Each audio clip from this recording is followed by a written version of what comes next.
"What is this opportunity?" Conger asked. "Go on, I'm interested." The room was silent.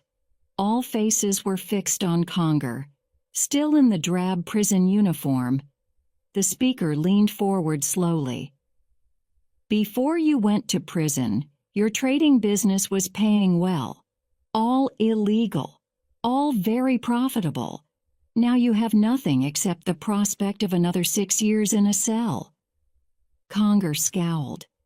"There is a certain situation, very important to this council, that requires your peculiar abilities. Also, it is a situation you might find interesting. You were a hunter, were you not? You've done a great deal of trapping, hiding in the bushes, waiting at night for the game. I imagine hunting must be a source of satisfaction to you. The chase, the stalking." Conger sighed. His lips twisted. "All right," he said. "Leave that out. Get to the point. Who do you want me to kill?" The speaker smiled. "All in proper sequence," he said softly. The car slid to a stop. It was night. There was no light anywhere along the street. Conger looked out. "Where are we? What is this place?" The hand of the guard pressed into his arm. "Come, through that door." Conger stepped down onto the damp sidewalk. The guard came swiftly after him, and then the speaker. Conger took a deep breath of the cold air. He studied the dim outline of the building rising up before them. "I know this place. I've seen it before." He squinted, his eyes growing accustomed to the dark. Suddenly he became alert. "This is, yes, the first church." The speaker walked toward the steps. "We're expected." "Expected? Here?" "Yes." The speaker mounted the stairs. "You know we're not allowed in their churches, especially with guns." He stopped. 2 armed soldiers loomed up ahead, one on each side. "All right?" The speaker looked up at them. They nodded. The door of the church was open. Conger could see other soldiers inside, standing about, young soldiers with large eyes, gazing at the icons and holy images. "I see," he said. "It was necessary," the speaker said. "As you know, we have been singularly unfortunate in the past in our relations with the First Church. This won't help, but it's worth it. You will see." They passed through the hall and into the main chamber where the altarpiece was, and the kneeling places. The speaker scarcely glanced at the altar as they passed by. He pushed open a small side door and beckoned Conger through. "In here. We have to hurry. The faithful will be flocking in soon." Conger entered, blinking. They were in a small chamber, low-ceilinged, with dark panels of old wood. There was a smell of ashes and smoldering spices in the room. He sniffed. "What's that?" "The smell." "Cups on the wall. I don't know." The speaker crossed impatiently to the far side. "According to our information, it is hidden here by this—" Conger looked around the room. He saw books and papers, holy signs and images. A strange low shiver went through him. "Does my job involve anyone of the church?" "If it does—" The speaker turned astonished. "Can it be that you believe in the founder? Is it possible? A hunter, a killer?" "No, of course not. All their business about resignation to death, non-violence. What is it then?" Conger shrugged. "I've been taught not to mix with such as these. They have strange abilities, and you can't reason with them." The speaker studied Conger thoughtfully. "You have the wrong idea. It is no one here that we have in mind. We've found that killing them only tends to increase their numbers." "Then why come here?" Let's leave. Number. We came for something important, something you will need to identify your man. Without it, you won't be able to find him. A trace of a smile crossed the speaker's face. We don't want you to kill the wrong person. It's too important. I don't make mistakes. Conger's chest rose. Listen, speaker. This is an unusual situation, the speaker said. You see, the person you are after, the person that we are sending you to find, is known only by certain objects here. They are the only traces, the only means of identification. Without them, what are they? He came toward the speaker. The speaker moved to one side. Look, he said. He drew a sliding wall away, showing a dark square hole. In there. Conger squatted down, staring in. He frowned. A skull! A skeleton! The man you are after has been dead for 2 centuries, the speaker said.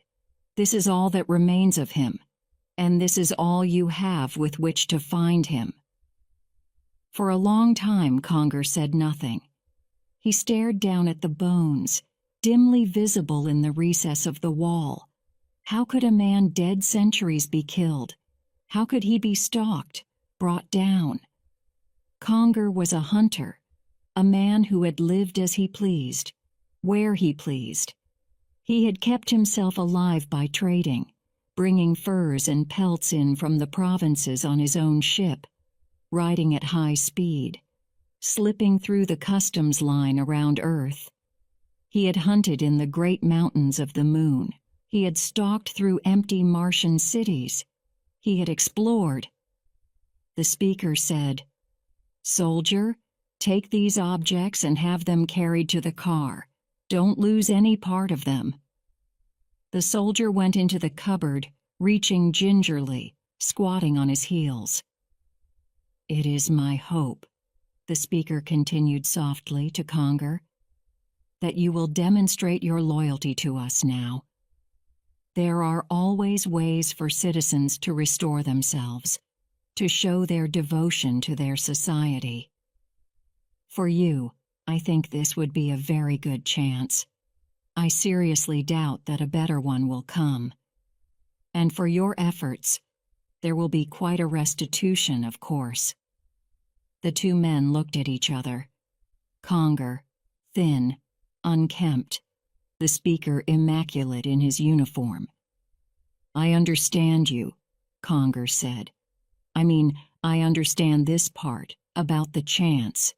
But how can a man who has been dead 2 centuries be—" "I'll explain later," the speaker said. "Right now we have to hurry." The soldier had gone out with the bones, wrapped in a blanket held carefully in his arms. The speaker walked to the door. "Come. They've already discovered that we've broken in here, and they'll be coming at any moment." They hurried down the damp steps to the waiting car. A second later, the driver lifted the car up into the air, above the housetops. The speaker settled back in the seat. "The First Church has an interesting past," he said. "I suppose you are familiar with it, but I'd like to speak of a few points that are of relevancy to us. It was in the 20th century that the movement began, during one of the periodic wars.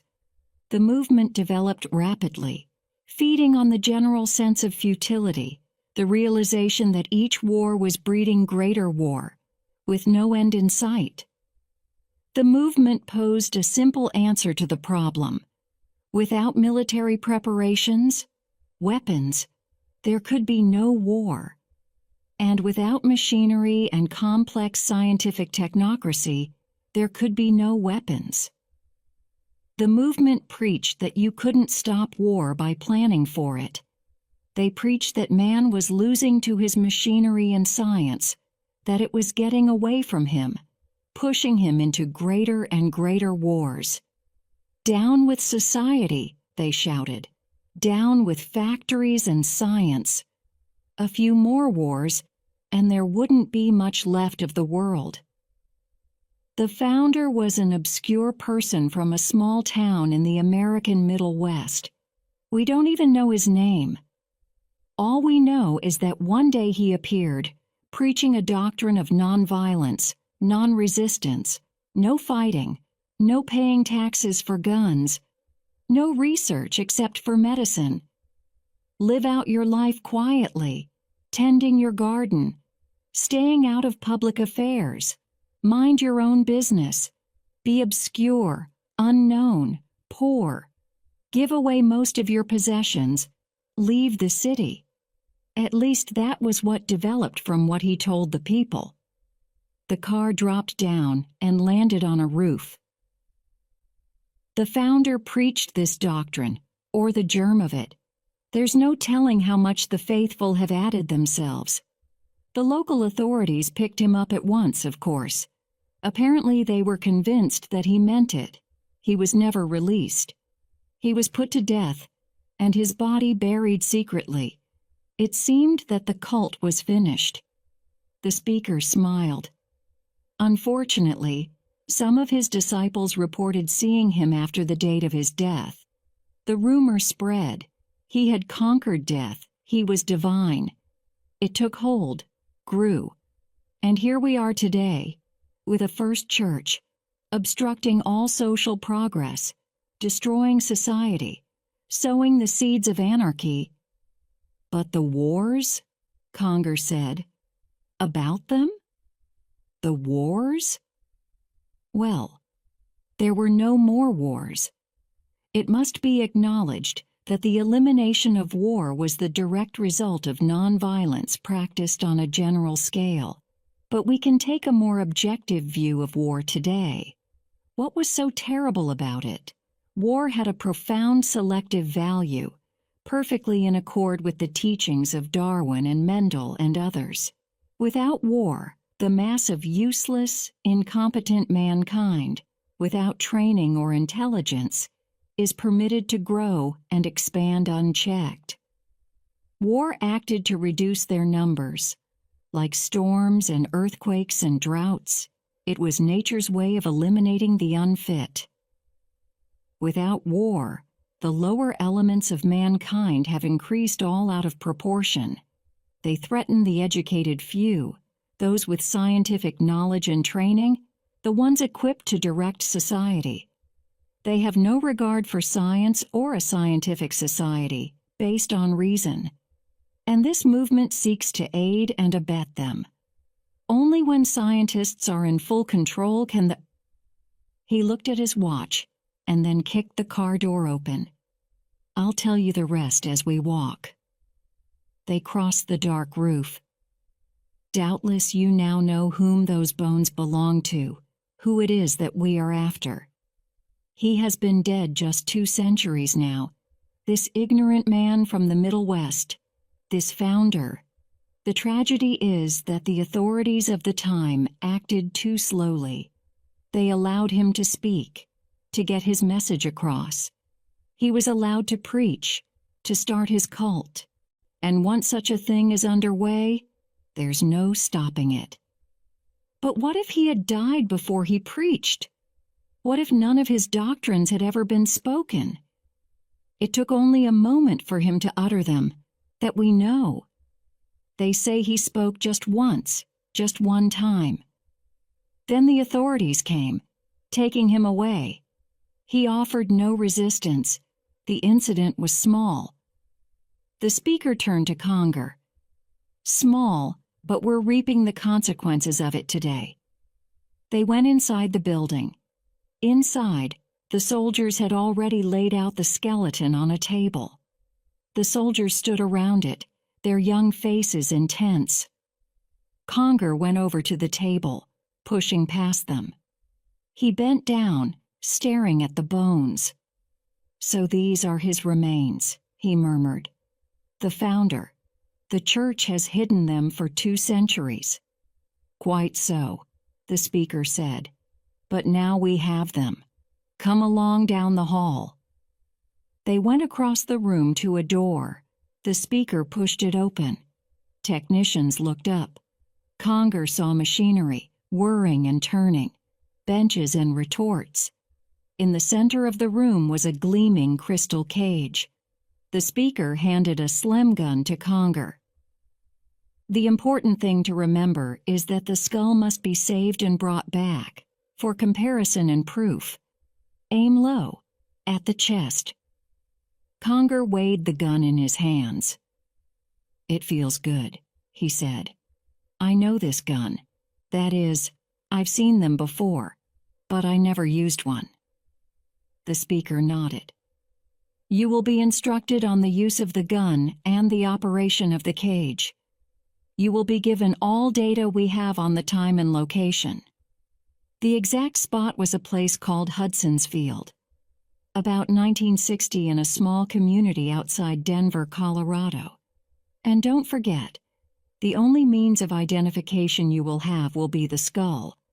There are visible characteristics of the front teeth, especially the left incisor. Conger listened absently. He was watching two men in white carefully wrapping the skull in a plastic bag. They tied it and carried it into the crystal cage. "And if I should make a mistake? Pick the wrong man? Then find the right one. Don't come back until you succeed in reaching this founder. And you can't wait for him to start speaking. That's what we must avoid. You must act in advance. Take chances. Shoot as soon as you think you found him. He'll be someone unusual, probably a stranger in the area. Apparently he wasn't known." Conger listened dimly. "Do you think you have it all now?" the speaker asked. "Yes, I think so." Conger entered the crystal cage and sat down, placing his hands on the wheel. "Good luck," the speaker said. "We'll be awaiting the outcome. There's some philosophical doubt as to whether one can alter the past.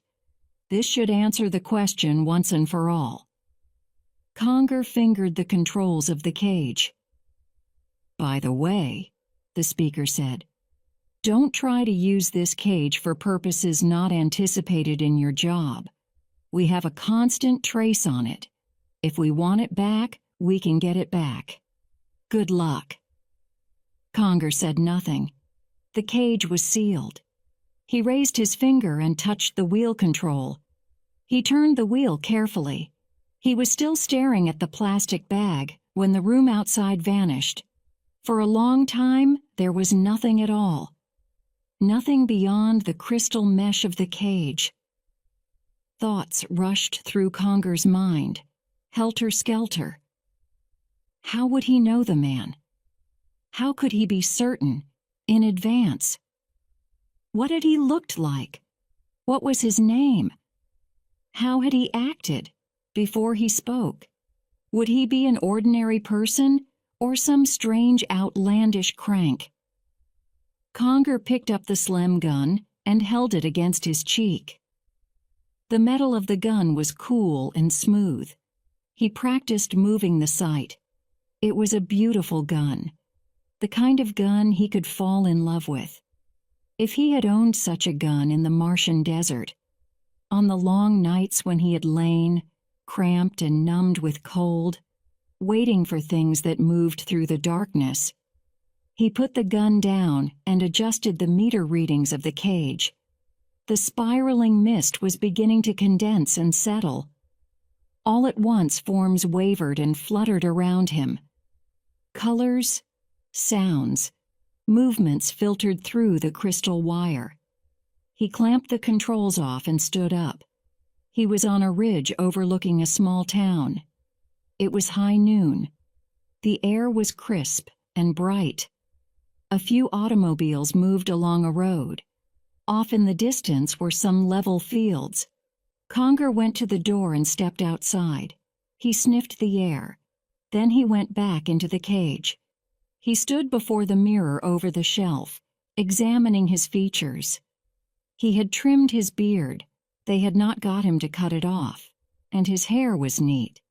He was dressed in the clothing of the middle 20th century, the odd collar and coat, the shoes of animal hide. In his pocket was money of the times. That was important.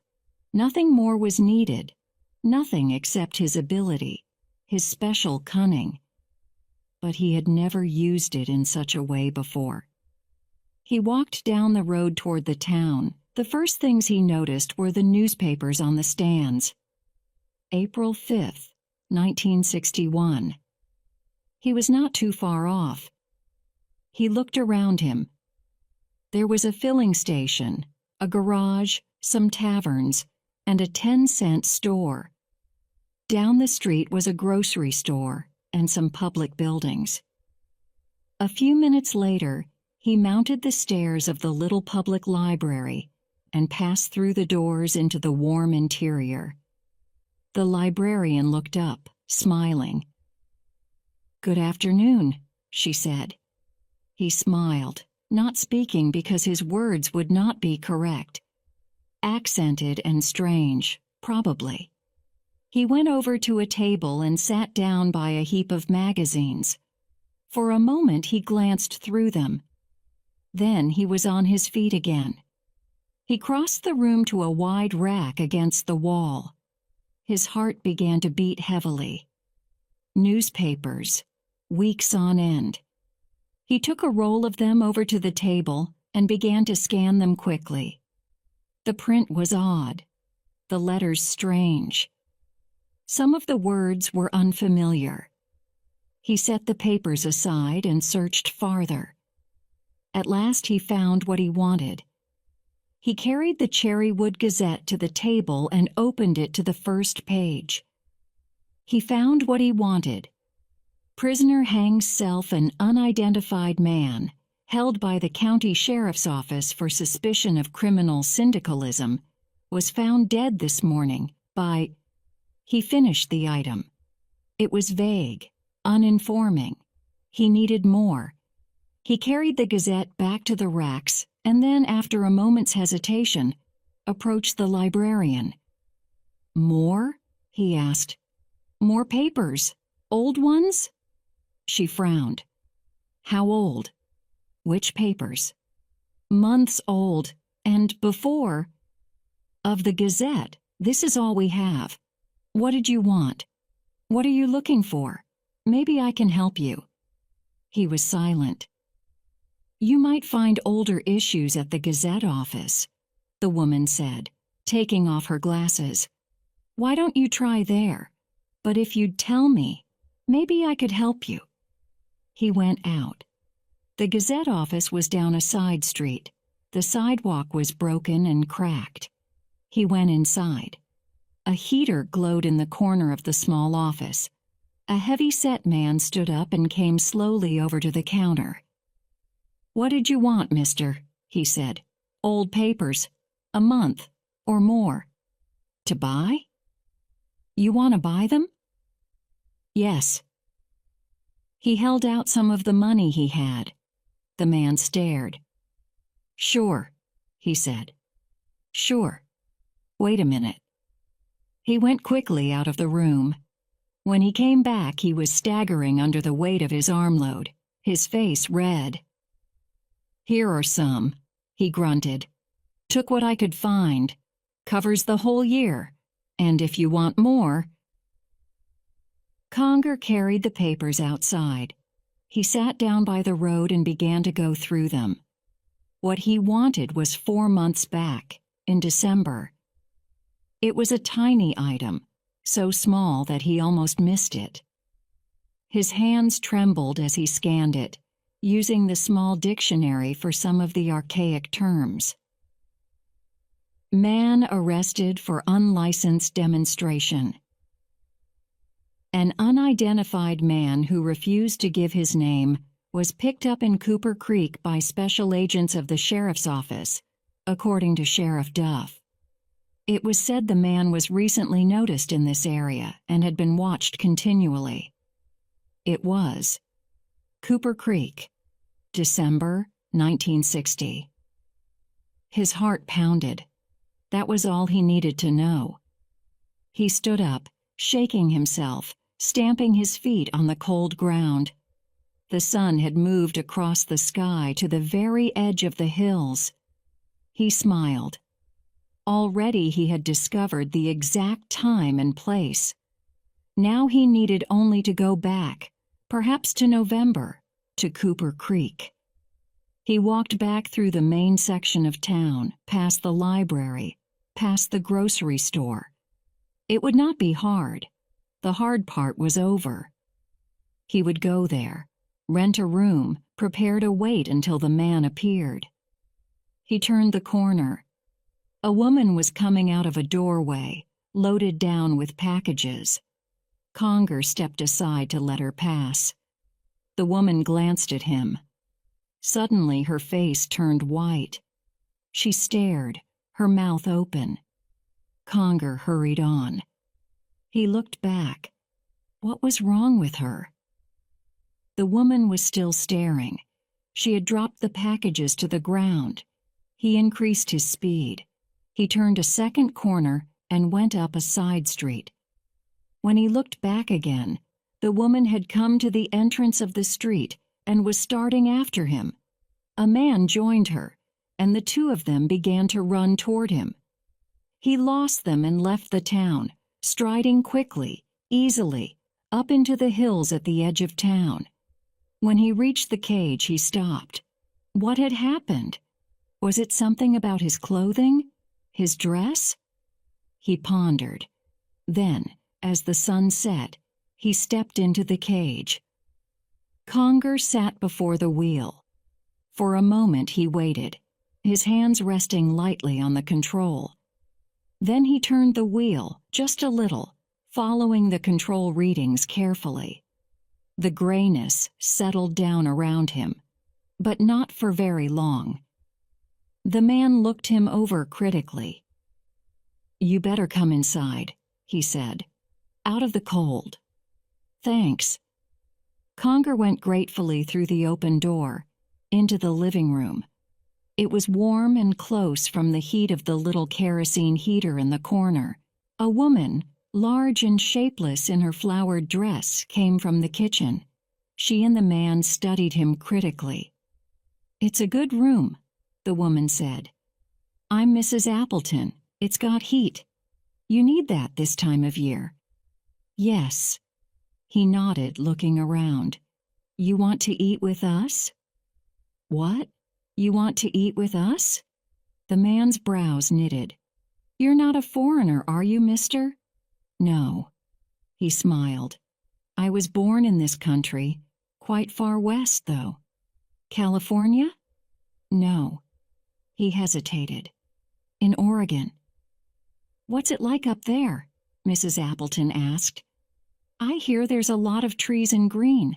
It's so barren here. I come from Chicago myself."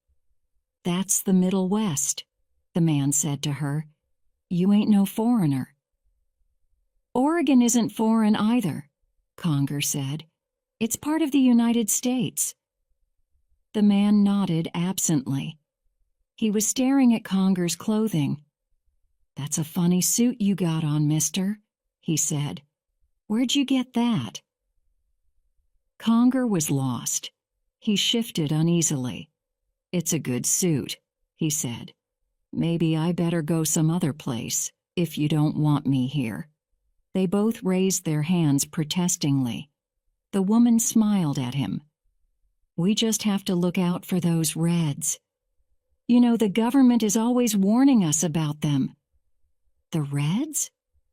He was puzzled. "The government says they're all around. We're supposed to report anything strange or unusual. Anybody doesn't act normal." "Like me?" They looked embarrassed. "Well, you don't look like a Red to me," the man said. "But we have to be careful. The Tribune says—" Conger half listened. It was going to be easier than he had thought. Clearly, he would know as soon as the founder appeared. These people, so suspicious of anything different, would be buzzing and gossiping and spreading the story. All he had to do was lie low and listen, down at the general store perhaps, or even here, in Mrs. Appleton's boarding house. "Can I see the room?" he said. "Certainly."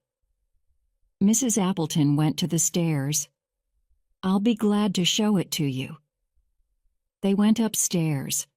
It was colder upstairs, but not nearly as cold as outside, nor as cold as nights on the Martian deserts. For that he was grateful.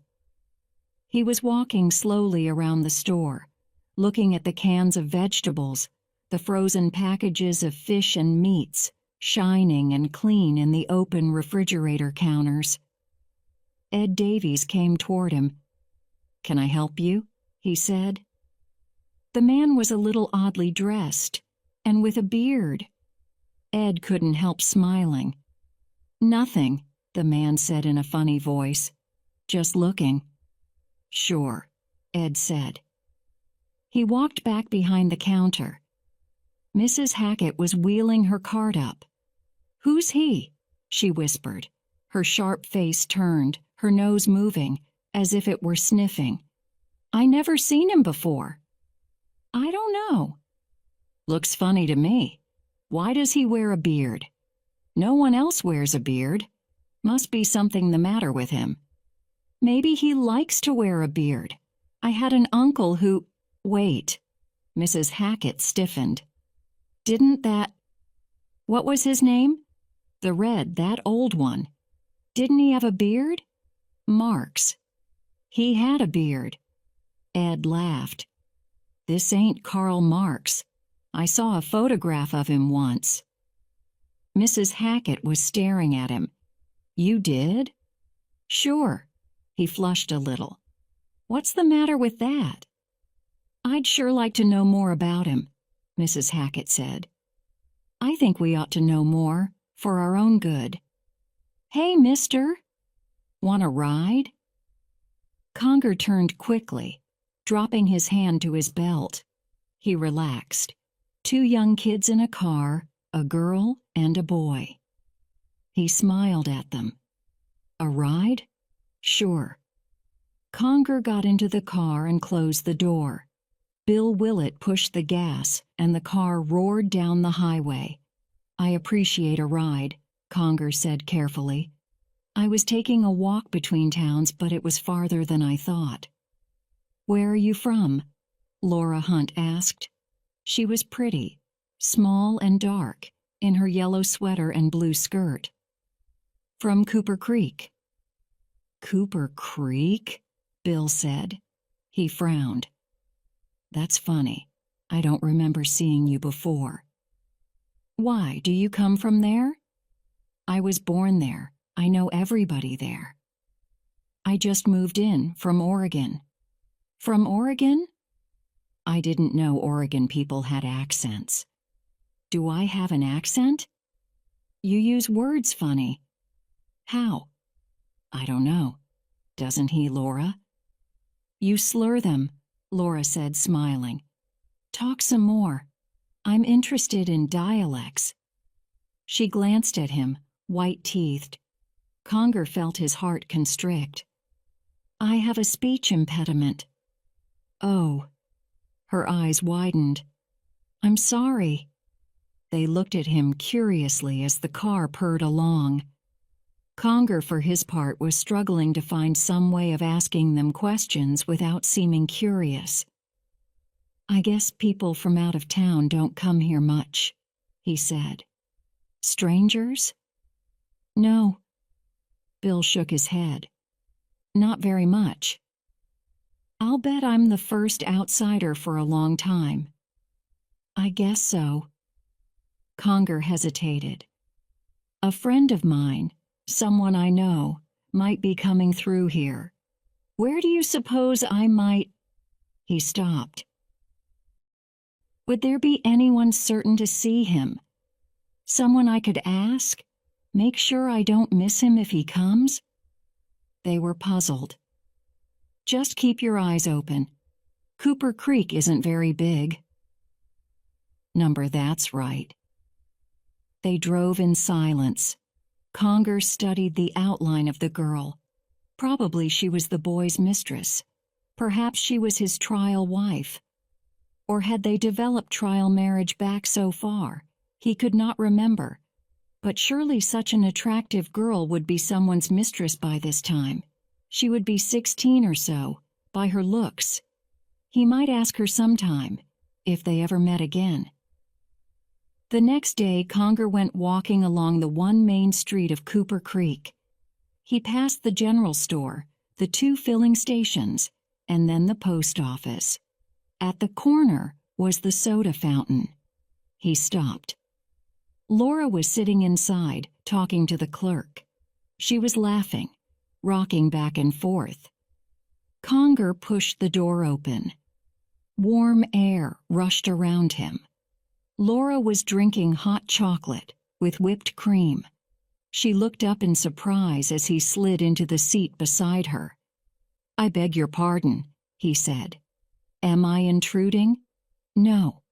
She shook her head. Her eyes were large and dark. "Not at all."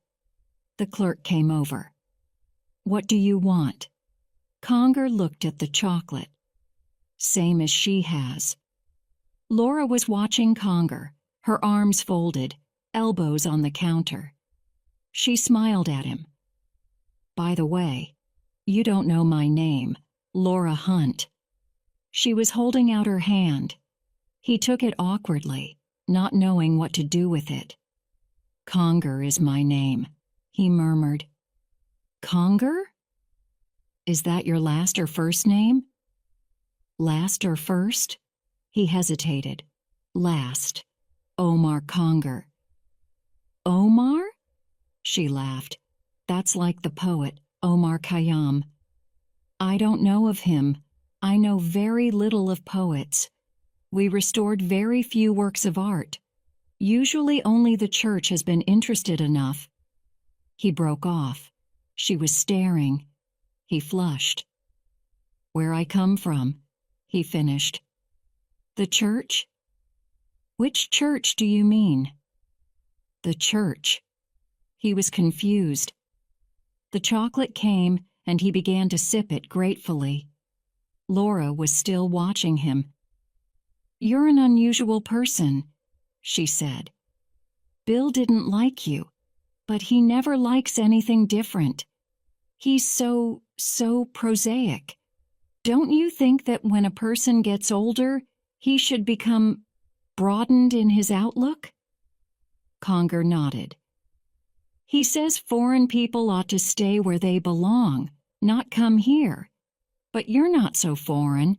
He means Orientals, you know?" Conger nodded. The screen door opened behind them.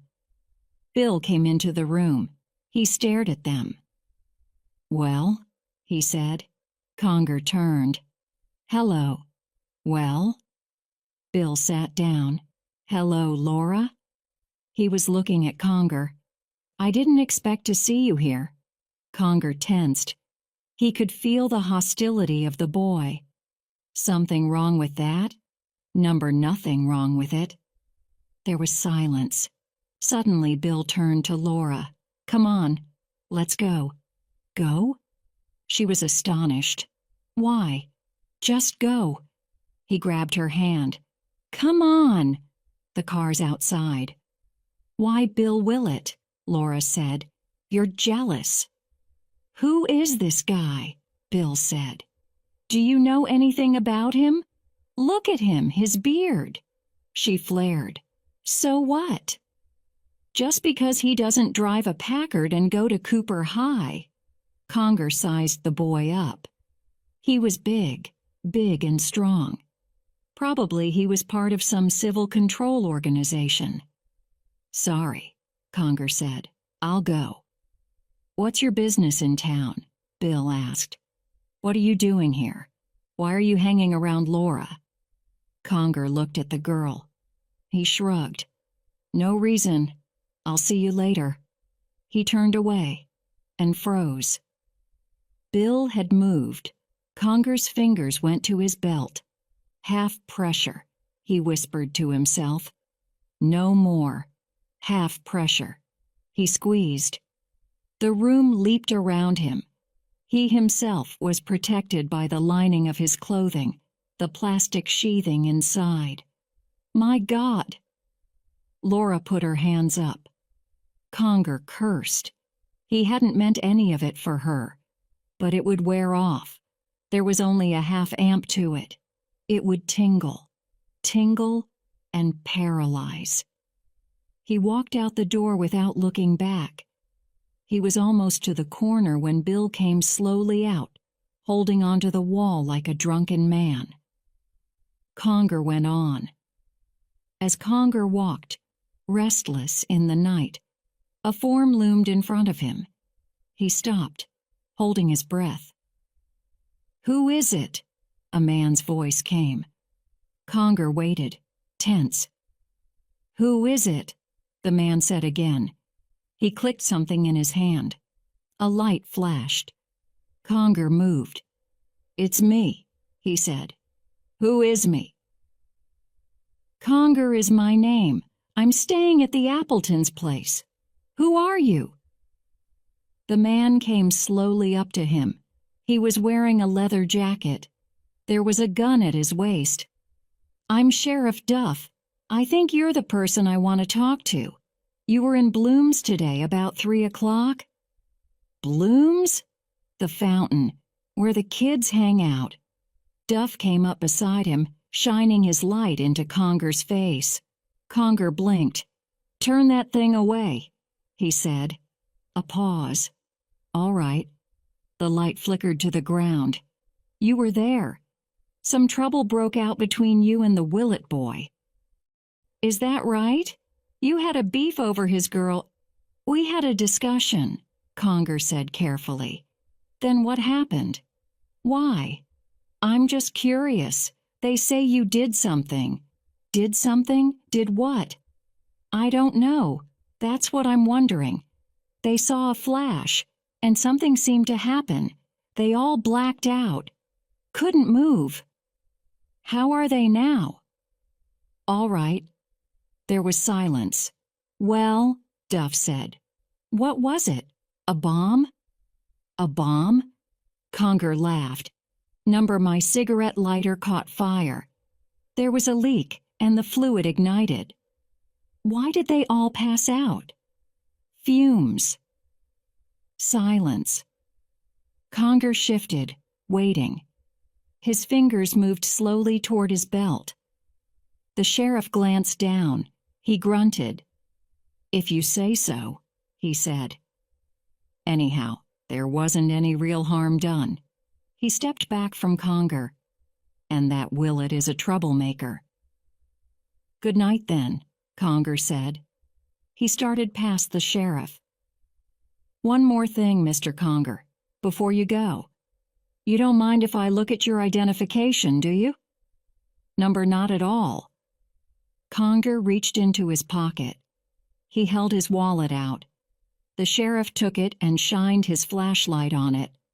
Conger watched, breathing shallowly.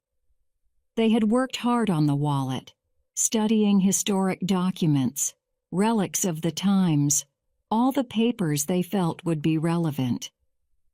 Duff handed it back. "Okay, sorry to bother you." The light winked off. When Conger reached the house, he found the Appletons sitting around the television set.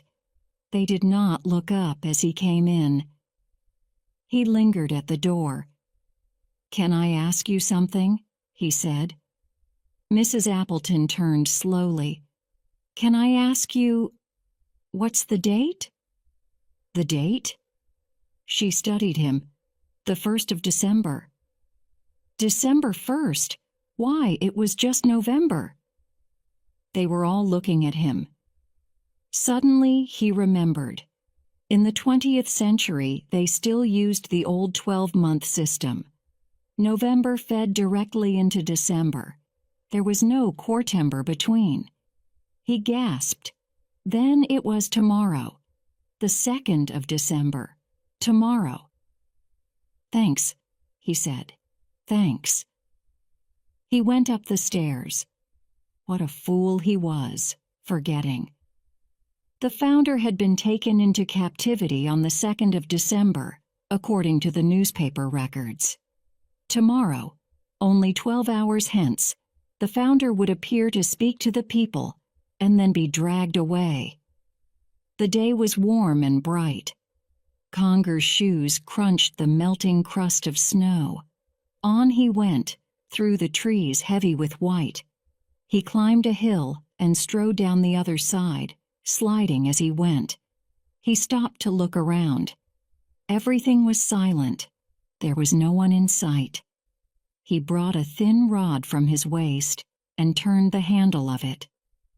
For a moment, nothing happened. Then there was a shimmering in the air. The crystal cage appeared and settled slowly down. Conger sighed. It was good to see it again. After all, it was his only way back. He walked up on the ridge. He looked around with some satisfaction, his hands on his hips. Hudson's Field was spread out, all the way to the beginning of town. It was bare and flat, covered with a thin layer of snow. Here the founder would come. Here he would speak to them, and here the authorities would take him. Only he would be dead before they came. He would be dead before he even spoke. Conger returned to the crystal globe. He pushed through the door and stepped inside. He took the Slem gun from the shelf and screwed the bolt into place. It was ready to go, ready to fire. For a moment he considered. Should he have it with him? Number. It might be hours before the founder came, and suppose someone approached him in the meantime. When he saw the founder coming toward the field, then he could go and get the gun. Conger looked toward the shelf. There was the neat plastic package. He took it down and unwrapped it. He held the skull in his hands, turning it over. In spite of himself, a cold feeling rushed through him. This was the man's skull, the skull of the founder, who was still alive, who would come here this day, who would stand on the field not 50 yards away. What if he could see this, his own skull, yellow and eroded, 2 centuries old? Would he still speak? Would he speak if he could see it? The grinning, aged skull? What would there be for him to say, to tell the people? What message could he bring? What action would not be futile when a man could look upon his own aged, yellowed skull? Better they should enjoy their temporary lives while they still had them to enjoy. A man who could hold his own skull in his hands would believe in few causes, few movements. Rather, he would preach the opposite. A sound. Conger dropped the skull back on the shelf and took up the gun. Outside, something was moving. He went quickly to the door, his heart beating. Was it he? Was it the founder, wandering by himself in the cold, looking for a place to speak? Was he meditating over his words, choosing his sentences? What if he could see what Conger had held? He pushed the door open, the gun raised. Laura! He stared at her. She was dressed in a wool jacket and boots, her hands in her pockets. A cloud of steam came from her mouth and nostrils. Her breast was rising and falling. Silently they looked at each other. At last, Conger lowered the gun. "What is it?" he said. "What are you doing here?" She pointed. She did not seem able to speak. He frowned. What was wrong with her? "What is it?" he said. "What do you want?" He looked in the direction she had pointed. "I don't see anything." "They're coming." "They? Who? Who are coming?" "They are. The police. During the night, the sheriff had the state police send cars. All around everywhere, blocking the roads. There's about 60 of them coming. Some from town, some around behind." She stopped, gasping. They said, what? They said you were some kind of a communist. They said. Conger went into the cage. He put the gun down on the shelf and came back out. He leaped down and went to the girl. Thanks. You came here to tell me? You don't believe it? I don't know. Did you come alone? Number Joe brought me in his truck. From town. Joe? Who's he? Joe French, the plumber. He's a friend of Dad's. Let's go. They crossed the snow, up the ridge and onto the field. The little panel truck was parked halfway across the field. A heavy, short man was sitting behind the wheel, smoking his pipe. He sat up as he saw the two of them coming toward him. Are you the one? He said to Conger. Yes. Thanks for warning me. The plumber shrugged. I don't know anything about this. Laura says you're all right. He turned around. It might interest you to know some more of them are coming. Not to warn you, just curious. More of them? Conger looked toward the town. Black shapes were picking their way across the snow. People from the town. You can't keep this sort of thing quiet, not in a small town. We all listened to the police radio. They heard the same way Laura did. Someone tuned in, spread it around. The shapes were getting closer. Conger could make out a couple of them. Bill Willett was there, with some boys from the high school. The Appletons were along, hanging back in the rear. Even Ed Davies, Conger murmured. The storekeeper was toiling onto the field, with 3 or 4 other men from the town. All curious as hell, French said. Well, I guess I'm going back to town. I don't want my truck shot full of holes. Come on, Laura. She was looking up at Conger, wide-eyed. Come on, French said again. Let's go. You sure as hell can't stay here, you know. Why? There may be shooting. That's what they all came to see. You know that, don't you, Conger? Yes. You have a gun? Or don't you care? French smiled a little. They've picked up a lot of people in their time, you know. You won't be lonely. He cared, all right. He had to stay here, on the field. He couldn't afford to let them take him away. Any minute the founder would appear, would step onto the field. Would he be one of the townsmen, standing silently at the foot of the field, waiting, watching? Or maybe he was Joe French. Or maybe one of the cops. Any one of them might find himself moved to speak. And the few words spoken this day were going to be important for a long time. And Conger had to be there, ready when the first word was uttered. I care, he said. You go on back to town. Take the girl with you. Laura got stiffly in beside Joe French. The plumber started up the motor. Look at them standing there, he said, like vultures, waiting to see someone get killed. The truck drove away, Laura sitting stiff and silent, frightened now. Conger watched for a moment.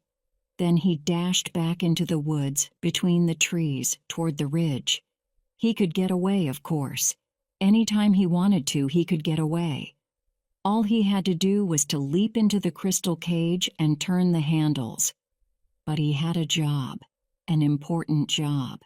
He had to be here at this place, at this time. He reached the cage and opened the door. He went inside and picked up the gun from the shelf. The Slem gun would take care of them. He notched it up to full count. The chain reaction from it would flatten them all, the police, the curious, sadistic people. They wouldn't take him.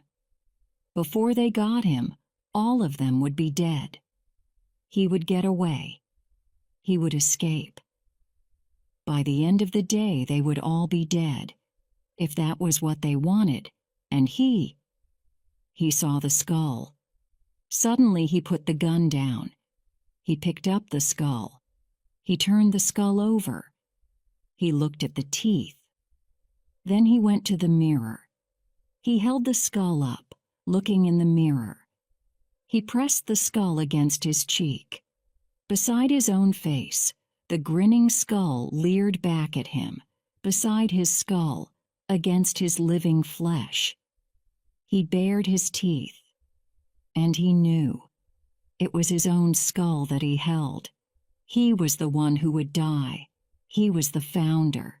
After a time, he put the skull down. For a few minutes, he stood at the controls, playing with them idly. He could hear the sound of motors outside, the muffled noise of men. Should he go back to the present, where the speaker waited? He could escape, of course. Escape? He turned toward the skull. There it was, his skull, yellow with age. Escape? Escape, when he had held it in his own hands? What did it matter if he put it off a month, a year, 10 years, even 50? Time was nothing. He had sipped chocolate with a girl born 150 years before his time. Escape? For a little while, perhaps. But he could not really escape, no more so than anyone else had ever escaped, or ever would. Only he had held it in his hands, his own bones, his own death's head. They had not. He went out the door and across the field, empty-handed. There were a lot of them standing around, gathered together, waiting. They expected a good fight. They knew he had something. They had heard about the incident at the fountain, and there were plenty of police with guns and tear gas, creeping across the hills and ridges, between the trees, closer and closer. It was an old story in this century. One of the men tossed something at him. It fell in the snow by his feet, and he looked down. It was a rock. He smiled. "Come on," one of them called. "Don't you have any bombs? Throw a bomb. You with the beard, throw a bomb. Let 'em have it. Toss a few A-bombs." They began to laugh. He smiled. He put his hands to his hips. They suddenly turned silent, seeing that he was going to speak. "I'm sorry," he said simply. "I don't have any bombs. You're mistaken." There was a flurry of murmuring. "I have a gun," he went on, "a very good one, made by science even more advanced than your own, but I'm not going to use that either." They were puzzled. "Why not?" someone called. At the edge of the group, an older woman was watching. He felt a sudden shock. He had seen her before. Where? He remembered. The day at the library. As he had turned the corner, he had seen her. She had noticed him and been astounded. At the time, he did not understand why. Conger grinned. So he would escape death, the man who right now was voluntarily accepting it. They were laughing at a man who had a gun but didn't use it. But by a strange twist of science, he would appear again, a few months later, after his bones had been buried under the floor of a jail. And so, in a fashion, he would escape death. He would die, but then, after a period of months, he would live again, briefly, for an afternoon. An afternoon, yet long enough for them to see him, to understand that he was still alive, to know that somehow he had returned to life. And then, finally, he would appear once more, after 200 years had passed, 2 centuries later. He would be born again, born, as a matter of fact, in a small trading village on Mars. He would grow up, learning to hunt and trade. A police car came on the edge of the field and stopped. The people retreated a little. Conger raised his hands. "I have an odd paradox for you," he said. "Those who take lives will lose their own. Those who kill will die. But he who gives his own life away will live again." They laughed faintly, nervously. The police were coming out, walking toward him. He smiled. He had said everything he intended to say. It was a good little paradox he had coined. They would puzzle over it, remember it. Smiling, Conger awaited a death foreordained.